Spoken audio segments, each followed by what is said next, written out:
Good morning, guys, and welcome to Grace. Sorry, Brie. I reckon just because it's the first time back, we should do like something silly, funny. People are tired of boring. Yes, let's go on the top. Hey, I want this one.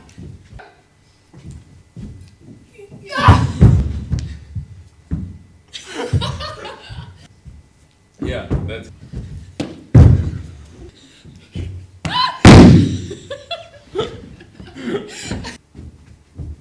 That thing that I can't even do in dance. Slide. Yeah, but we come like in.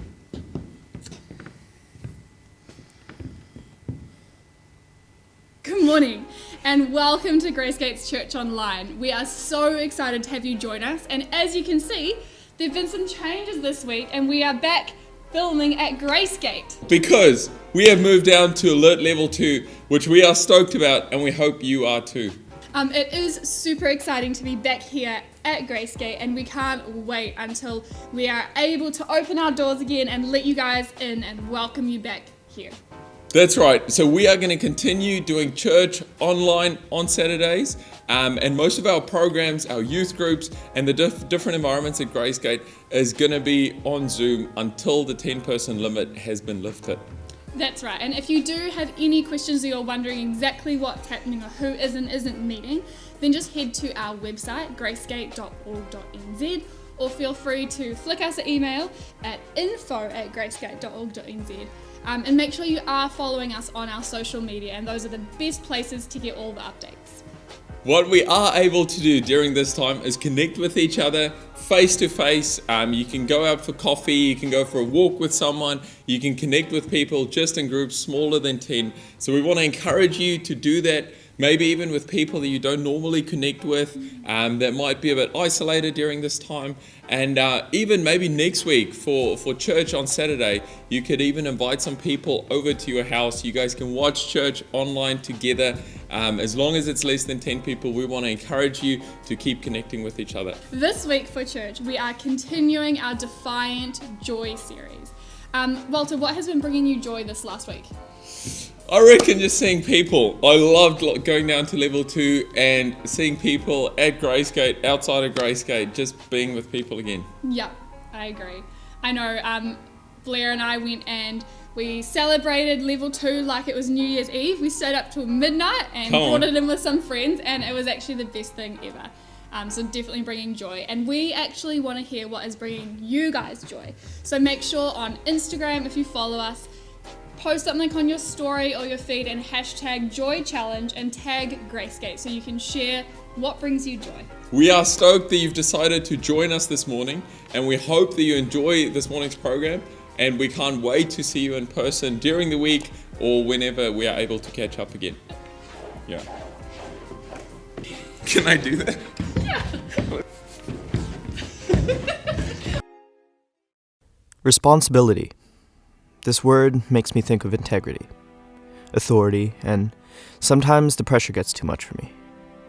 I fear that I can't live up to the expectation, so it's easier not to care about my reputation, not to care about what people think of me, and to avoid that word, responsibility. Then once I heard it said, within every responsibility is hidden possibility, so don't dread any challenge that lies ahead. God didn't say he'd make it easy, he said he'd make me better, make me strong, and give me grace to carry on. The stakes are too great for me to hesitate, so whatever it costs, whatever it takes, maybe it's time now to concentrate and consecrate. A daily effort to live with a little more on my plate. I've got a promise, turning back is not an option. There's calling on my life and I'm not about to drop it. I got this, for this I was chosen. The final word over me was spoken. I have a purpose that goes far beyond what I want, what I feel, what I see. A purpose that is greater than just me. So this is not the time to compromise or entertain 1,000 lies and a million reasons why I can't, it won't, it's not, or I'll never. I focus my hope, my excuses are gone. The moment to prove the power of God has come. Consistency separates winners from wannabes. Diligence makes the difference between all-time greats or one-hit wonders. So I will not accept a trace of apathy in my attitude or actions. I will reject complacency and embrace the greatness that God has planted inside of me. Responsibility. It is mine. Is it yours?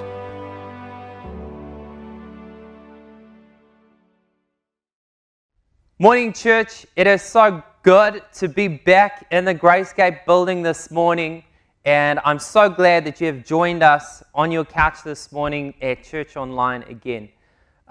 This week obviously has brought a lot of joy into our lives, and we've moved from level 3 to level 2 here in New Zealand, and it has been awesome to be able to see some of our friends again, some of our family, and we can't wait until we can all come back to this building and just see our family, our Gracegate family again. But I'm so glad that you're at home and you're watching currently, and we're continuing our series on Defiant Joy. And this whole time in our bubbles, I've been thinking about, hey, what has really brought me the most joy? And I guess maybe it's joy, or maybe it's just a bit of happiness, but it's been some of the laughter and some of the memes and the cool stuff that has been on social media. And one of the things that I've seen is these crazy haircuts. And I don't know about you, if you were someone who asked your spouse or maybe your sibling to cut your hair for you during the season. I saw this week on Wednesday night, there was a massive queue of people at 12 o'clock ready to get their hair cut. But one of the things that brought me joy was looking at some of the haircuts. And yeah, we have someone, look at that haircut. Apparently this one was his, I think it was his sibling who asked, can you please do a skin fade? So yeah, I don't know how good that looks. Or maybe your haircut looked a bit like this guy's. This guy did his haircut all by himself. Or hopefully your haircut doesn't look like this guy over there. It's a bit dark, you can't see, but he took out his whole fringe. And similar to this guy over here, who took out his whole fringe. Man, not the best haircut. But my favorite is these parents who cut their child's hair, and apparently he wasn't really enjoying it that much, and this is what ended up with his haircut. So yeah, not the greatest. But I don't know how, maybe you got a haircut, but it's been cool just to see some of the crazy things that have happened to us during our lockdown and during our time in our bubbles. And one of the things that I was also thinking about is what has happened to me during our bubble. And as you've come out now of your bubble in level 2 and met some other people, you might have noticed this phrase, or you might have noticed this, and that is that some people have got a bubble bod, all right? A bubble bod. Now, what am I saying? What is a bubble bod? And you would know, like as soon as you have come out and you've seen some of your friends or some of your family, you've noticed like, wow, things have changed these past 7 weeks or these past couple of weeks in lockdown. And I can relate with this because just like some of you probably, one of the habits that I've had at home is to walk from my desk to the kitchen and open the fridge all the time. And I'll stare and I'll look, hey, what's happening in the fridge? Is there anything good? I'll grab something and I'll walk back to my desk and I'll be eating it. And for some of us as well, we've got these bubble bods because we've been sitting on the couch the whole time. And basically what we've been doing is we've been watching Netflix and just consuming food the whole time. And I can relate with you because honestly, I've gone through a number of documentaries and a number of series on Netflix.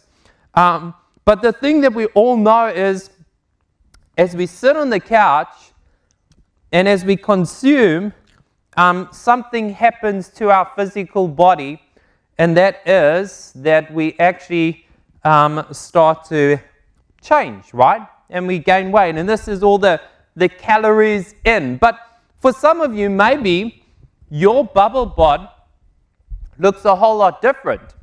maybe for some of us, your bubble bod actually looks completely different. And after these 7 weeks, you've looked at someone and been like, whoa, what has happened to you? You've been, man, what have you done? And what they've done is they've actually decided like, hey, we're going to work it out. We're going to work out. And every day, maybe they've been going for walks, or they've been going for runs, or they've got the weights, and they've just been working out and burning all the calories that have been coming in. They've just been working them out all the time. And I don't know how you relate to this, and don't look at your partner next to you on the couch right now, but everyone knows what kind of a bubble bod you have. And we know that, hey, if we want to change this, if we want to change the way we actually look, we know that actually it all happens and it all boils down to these two basic things. And that is the calories in and the calories out. If we want to make sure that we're able to actually change our physical appearance, and from sitting on the couch and just having too many calories in, what we got to do is we got to burn a lot of those calories out. Now, today I want you to know I'm not judging you, and please, I'm not pointing a finger at you in any way, no matter how your bubble bod looks, all right? But one thing I really want to talk about today, especially in the context of this defiant joy, is what do we do when you don't like the way you look spiritually? What do you do when you don't like the way you look spiritually? In other words, after these past couple of weeks that we've been in lockdown, and we've been at home and we've been isolated, and maybe we're thinking about our faith journey and we're thinking about our relationship with God, and what do we actually do when we don't like the way we actually look spiritually? Now, for some of us, or for most of us, and this is something that I always grew up with doing, and this is, honestly, today I think I'm going to share something that has been such a light bulb in the context of my faith journey. But something that we all do, we think, in order to actually grow deep in our faith journey, we got to actually sit on the couch and we got to consume more. We got to, hey, I'm not liking the way I look spiritually, so hey, I need to maybe up my church attendance. Maybe I need to watch church online twice, or maybe I need to up my worship music. I need to listen to better worship music, or maybe I've got to just stop and read the word a lot more.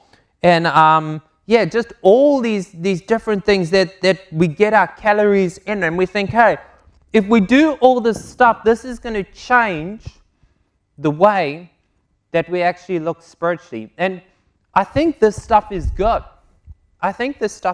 But maybe today we're going to see that we may be missing something.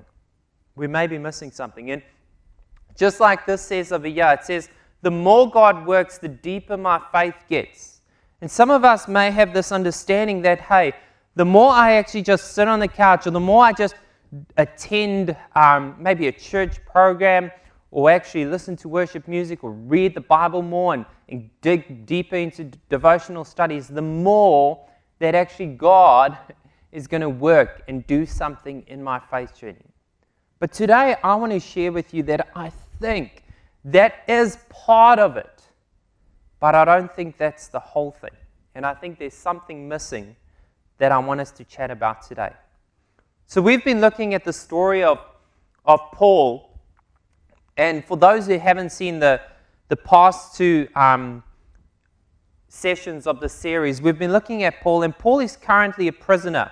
He's under house arrest, and he's writing this letter to the church in Philippi.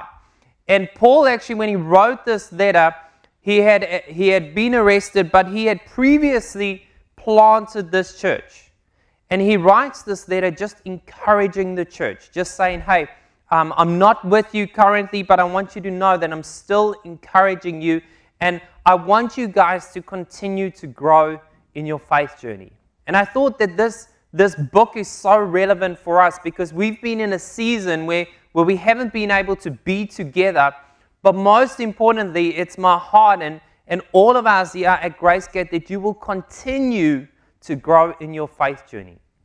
So today, we're going to look at a story and a few verses that Paul shares with this church in Philippi.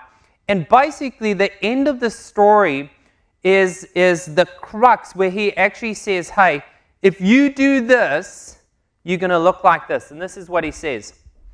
He says, then you will shine among them like stars in the sky. Then you will shine among them like stars in the sky. And I pictured this in the context maybe of someone going to the beach and they've got that beach bod. And they take off their shirt and you know what I'm talking about. And everyone just turns their head and they're just like, whoa, look at that. They have been working out. Like George, maybe like him. But when you just take off your shirt and everyone is just like, man, they've got such a beach bod. I think Paul is writing this and he's saying, hey, we're going to shine among them, but not in the context of a beach bod, but actually in the context of our spiritual faith. That you're going to stick out, that people are going to see that, man, there is something different in your life because you are connected to God. So previously, this is what he writes, and he says, how do we get there? And he says this, he says, for it is God who works in you to will and to act in order to fulfill his good purpose.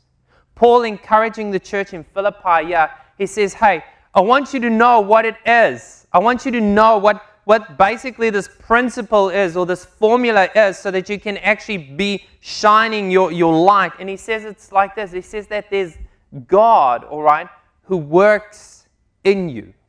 Who works in you. And he says that he works in you to will and to act. And I know if you've been a Jesus follower, you know what that looks like. You know what it means when God is actually working in you. Sometimes it may be through a message that we hear a message and we're like, man, that message was exactly for me. It was as if God was speaking to me. And that is how God actually works in you.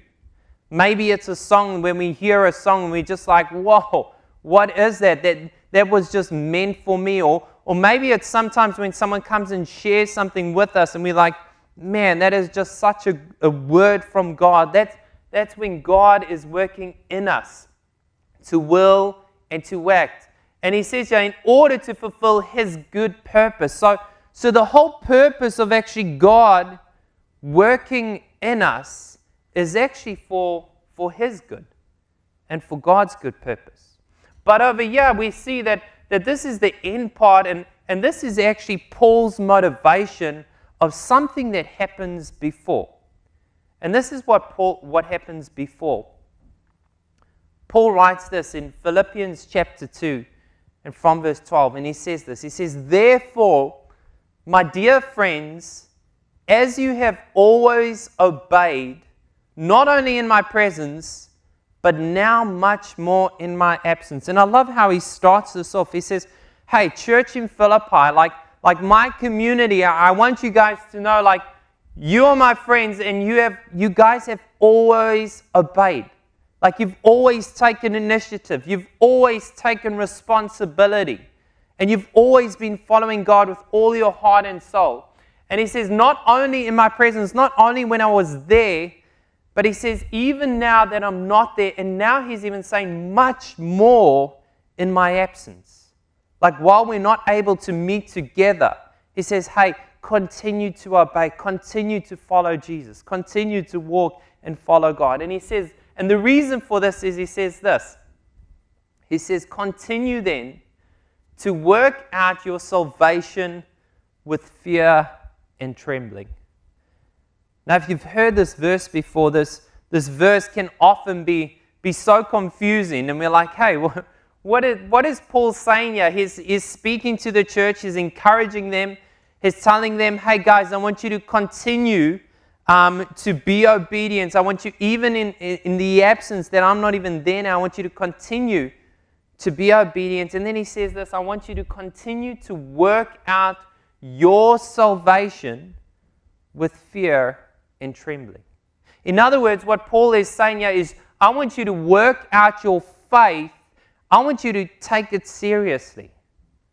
I want you to actually be sold out about your faith. And I love this, that Paul doesn't say, hey, I want you to work for your salvation. In other words, Paul's not saying, hey, I want you to work for your faith, but actually, hey, I want you to work out your salvation with fear and trembling. And then he goes on to this bit. Oh, if we go right to the back, to the beginning, I want to share this again. And I thought this is important because he starts off with this word, therefore. And if we see the word therefore, we always ask, like, why? What has happened previously? Why is Paul saying, because of this? And what Paul has actually just shared about in Philippians chapter 2 is this awesome passage where he speaks about Jesus, who was God, who was equal to God. He decided, hey, that he's going to leave his kingship, he's going to leave heaven, and he's going to come to this earth. He's going to humble himself.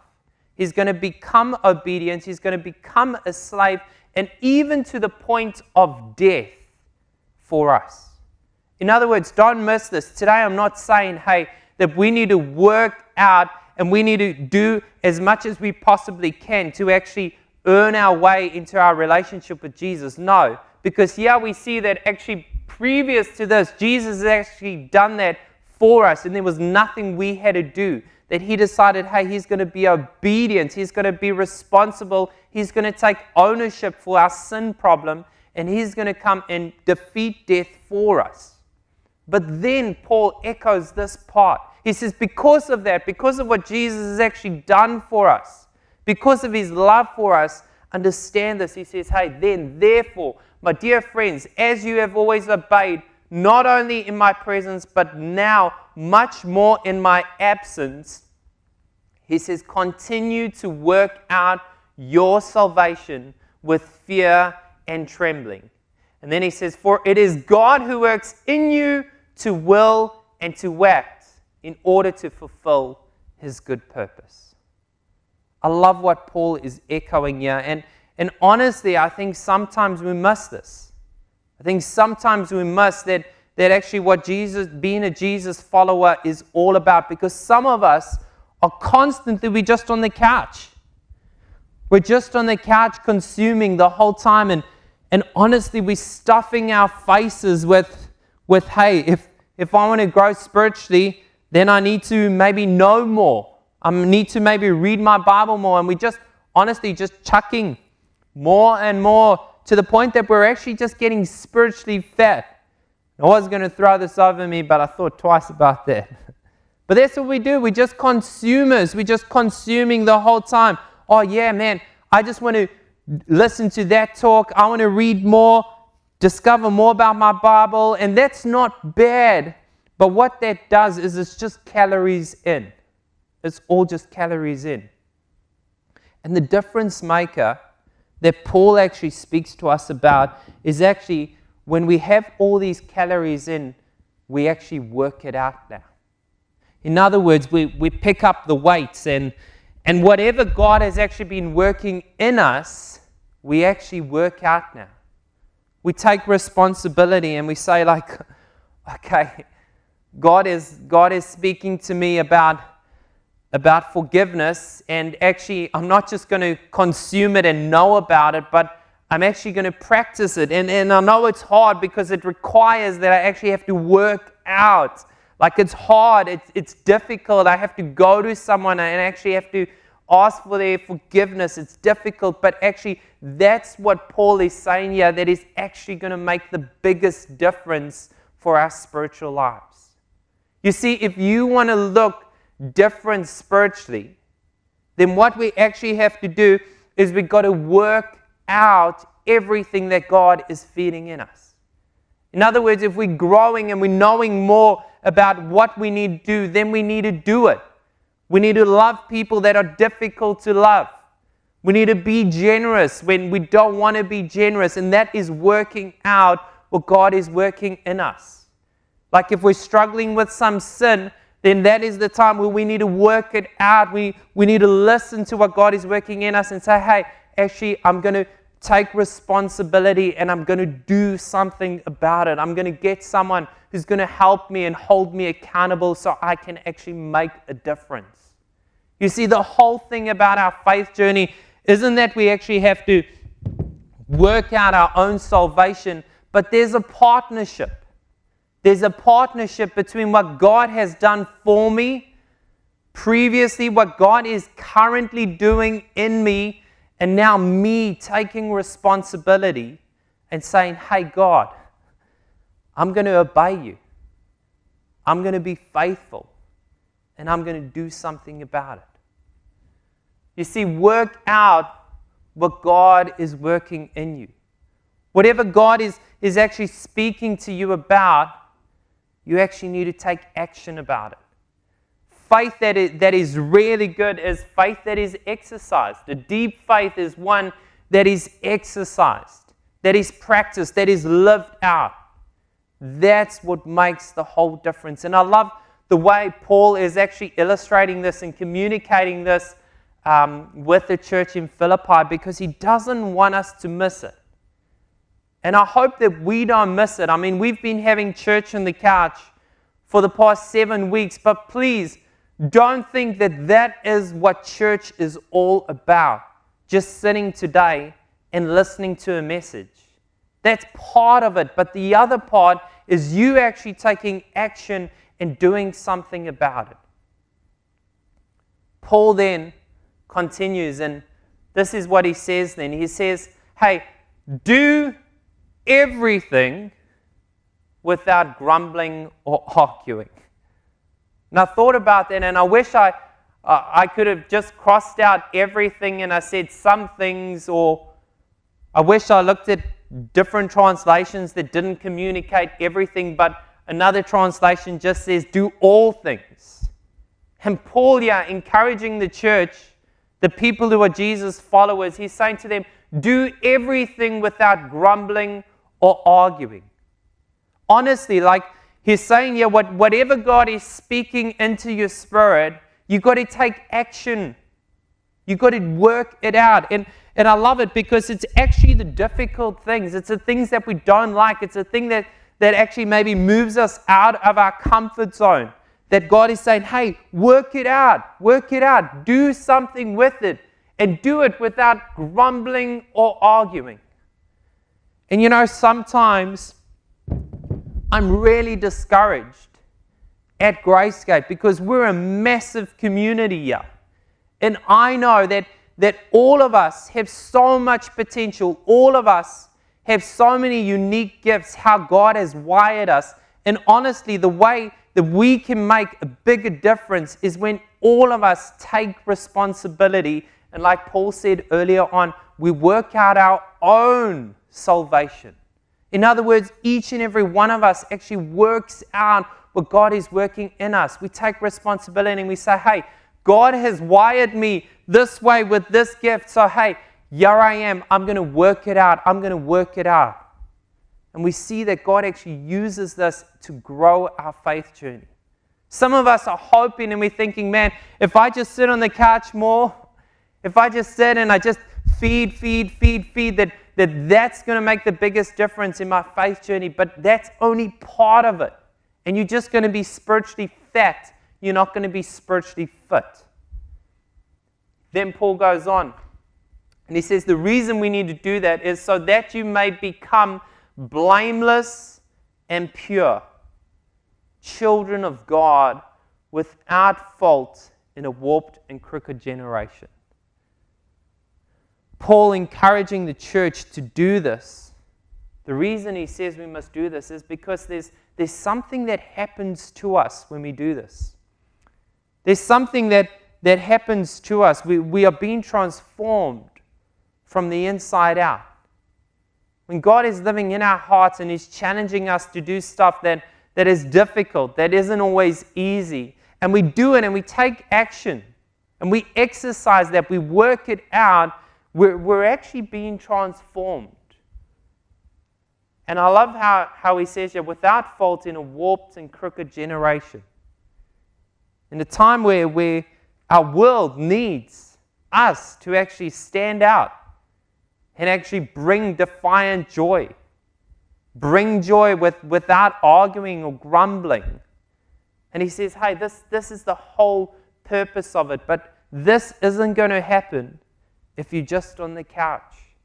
This isn't going to happen if you just think about going to the gym all the time. No, you actually have to do it. And then he ends off with this, which we started with. He says, then you will shine among them like stars in the sky as you hold firmly to the word of God. I love this. Like, hey, the way you're actually going to see that you're growing and that other people will actually see that there's a difference in you is when you're working this out. When you're doing everything, no matter how difficult or how easy it is, no matter if you like it or you don't like it, you do it without arguing or complaining, and you just take responsibility. And you say, hey, God, I'll just do it because I know you're working in me and I need to work this out. And I love the stars in the sky. Imagine if our whole community decided, hey, I'm just going to respond to the responsibility that God is actually placing in my heart. I'm just going to respond. I'm not going to wait for someone else to do it, but I'm just going to work out my own faith with fear and trembling. I'm going to be motivated. I'm going to ask God, hey, God, I want to be obedient to you, and I'm just going to do what you want me to do, and I'm going to respond to that. Imagine our whole church community living out our faith. Like all of us, it's like all of us are going to the gym, working out. Imagine the difference we can make. Paul ends off with this last expression here, and he says, and then I will be able to boast on the day of Christ that I did not run or labor in vain. Paul writing to the church in Philippi, and he's saying, hey guys, then one day, there's going to come a time where we're actually going to see Jesus again. And man, I honestly want to boast about that community. I want to boast about how they actually did something that made a difference. They weren't just spiritual consumers, but everything they learned about God, they put into practice. They lived it out. And he says, man, that is going to give me so much hope. I just want to be so proud. And that will help me to know that, hey, I did not run or labor in vain. Look, I don't know where you are in your current faith journey, but as we speak about this topic of defiant joy, I want to guarantee you that the way that you can experience the most joy in your faith journey is when we actually start working out what God is working in us. And I know sometimes it's the hardest thing, but that's honestly where we come to the other side and we experience joy, a joy that nothing else can bring us in our lives, is when we actually practice and we live out our faith. Today, I want to encourage you. And I don't know where you are in your faith journey, but maybe for you, you've been sitting on the couch for a long time. And you know God has been speaking to you and saying, hey, you need to actually do something. You actually need to stop just, allowing God to do what He is doing in you, but you need to respond to that and you need to work out. And today I want to give a few suggestions that I think are just basic ways that you can actually start working out. And one of them is this theme of serve. And at Gracegate, I think we're an awesome community where we actually need your gifts. We need your uniqueness. And it's a great opportunity where you can come and actually serve. If you really want to grow in your faith journey, hey, why not come and get amongst some of our kids' environments? I mean, if you can last the whole Friday night, or if you can last during a whole SALT holiday program, then I can guarantee you, your faith is going to grow. Why not come and serve? Maybe in some way, shape, or form, you need to get serving and you need to say, hey, actually, God, I've been on the couch for quite a while now, and hey, after this whole COVID-19 thing, I honestly want to do something more. I want to experience you more. I don't like the way I'm looking spiritually. Why not get up and say, hey, I'm here to serve. I'm here to serve. I'll do whatever you guys need me to do. I'm here to serve to make a difference.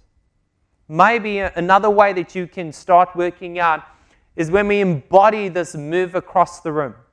And I think we're living in such a season that there are so many people, even in our community and outside our community, that we, as Jesus followers, actually need to move towards. And we say this move across the room is that we will decide, hey, I'm going to work out. In other words, I'm going to actually take a step. I'm going to initiate that step. I'm going to move out of my comfort zone. And I'm going to move to someone and I'm going to befriend them. Maybe it's someone we don't even like. Maybe it's someone we don't even get on that well with. Maybe it's someone who doesn't even like the same things that we like. But we say, hey, because of what God is working in me, I want to work something out and I'm going to do this. And we just befriend them and we get to know them and we see, hey, what is it that maybe they need that I can contribute to? What is it that I can maybe help and make a difference in their life? So we embody this, hey, we're going to move across the room. We're going to work this out. Another way that we can work out is we share something you're learning. I mean, it's so easy to just watch so many different messages or read so many good devotionals or just, feed ourselves and just grow spiritually fat without actually embodying that actually what we're learning about what God is doing inside us, we actually need to work it out by sharing that with someone.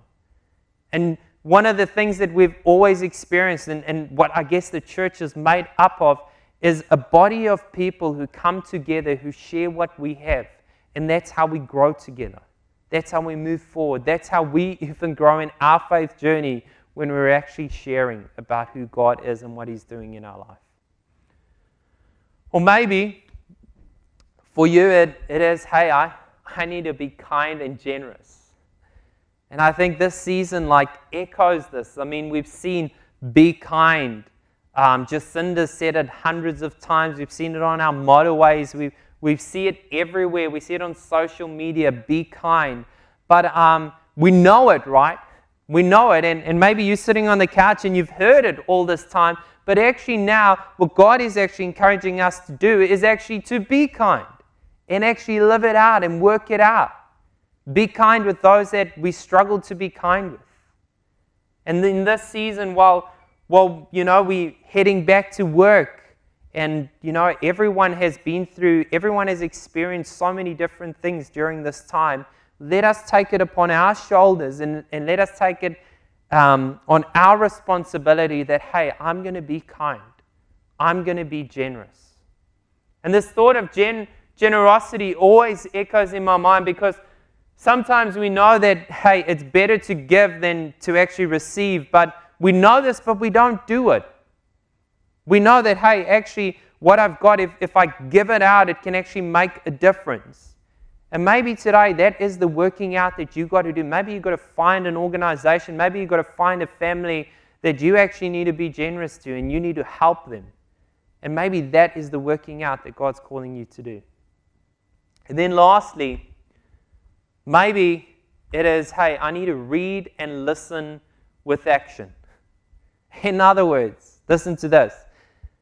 The next time you read something out of the Bible or maybe a devotional or maybe it's actually this message, maybe the next time you hear a message or even this one, that you decide, hey, actually before I read the next chapter or before I listen to another talk or before I do something else, I'm actually going to take responsibility and I'm going to see what I need to do and I'm going to do it.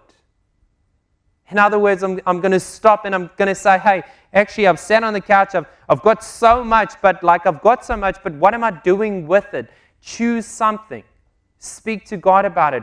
Figure out what God is saying to you and say, hey, I'm going to respond to that. And I'm going to, before I read more, before I get to my next book, before I listen to the next podcast, before I do anything else, I'm going to take action and I'm going to do something. Today, the reason I'm sharing this whole message is because I honestly believe that this is the difference maker when it comes to our faith. I honestly believe with all my heart and soul that if we do this, if we work this out, then actually we're going to experience defiant joy like we've never experienced in our whole life. You see, some of us, we're running away from responsibility because, it's hard. No one said responsibility is easy. During these past couple of weeks, I've been, trying to move away from having to do all the dishes all the time or like make sure that we clean the house all the time. But actually, at the end of it, when it's all done, we have a greater peace. And that's exactly what Paul's actually saying here. He's saying, honestly, if you want to look differently in your spiritual journey, it's not just up to God and what God is doing in you. It's up to you to take His hand and say, hey, I'm going to partner with you and I'm going to do something about it as well.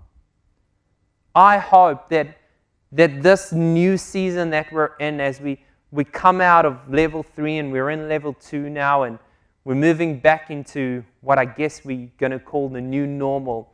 But I really hope that you can push the reset button in your spiritual journey. And I really and honestly hope that you can say, hey, God, maybe I've been sitting on the couch too much.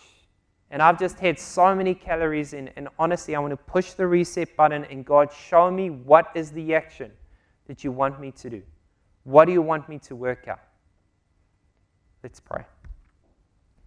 God, I thank you that, we gain relationship with you, not from anything that we have to do, but from everything that you have done for us, God.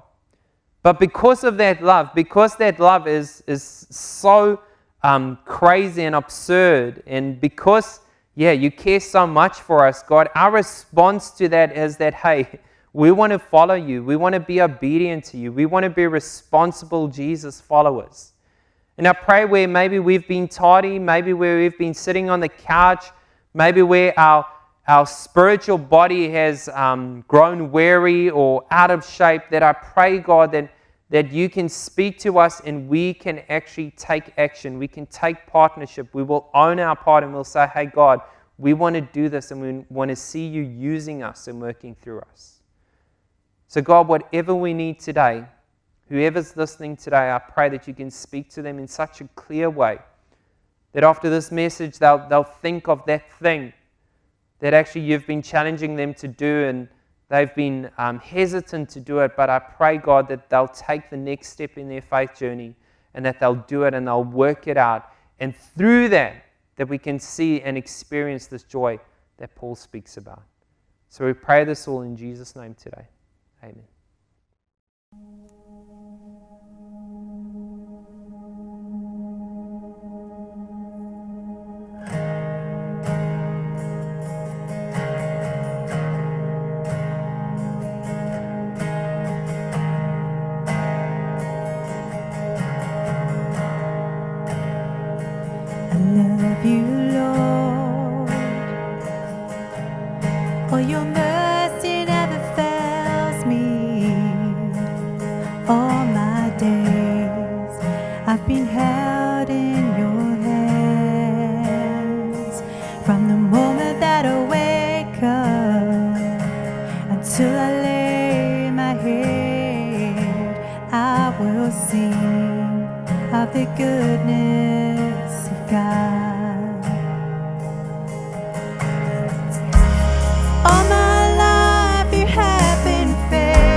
You have led me through the fire.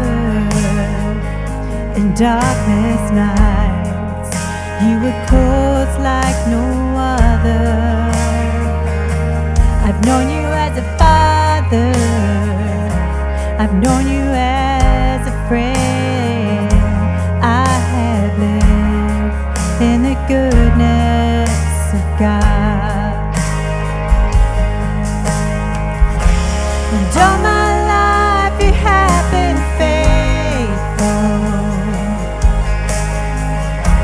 And all my life you have been so good. With every breath that I am able, I will sing of the goodness of God.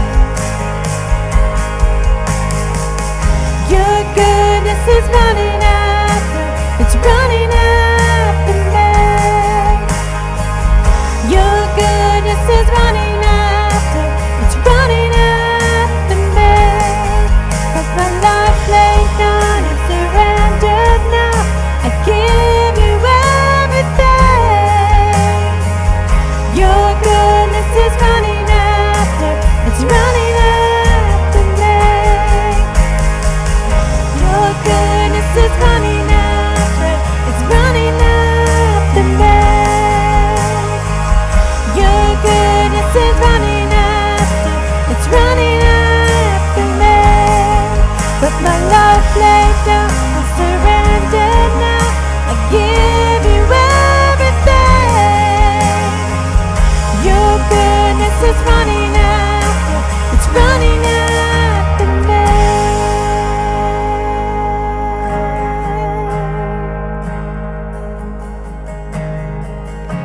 And all my life you have been faithful. All my life you have been so good. With every breath that I am able, I will sing of the goodness of God.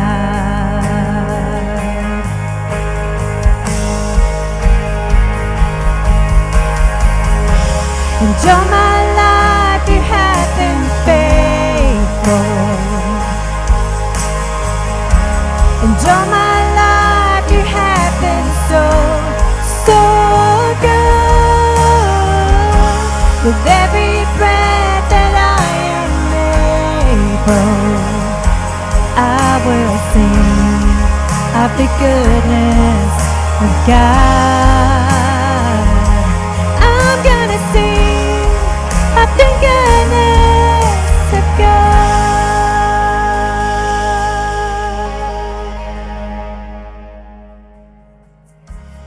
All my life you have been faithful. And all my life you have been so good. With every breath that I am able, I will sing of the goodness of God. I love your voice. You have led me through the fire and darkness nights. You were close like no other. I've known you as a father, I've known you as a friend. I have lived in the goodness of God. We hope that you enjoy this morning's program, and we can't wait to see you in person, whether it's during the week or whenever you are keen to pop in. We would love to catch up with you. But enjoy this morning, and we'll see you soon.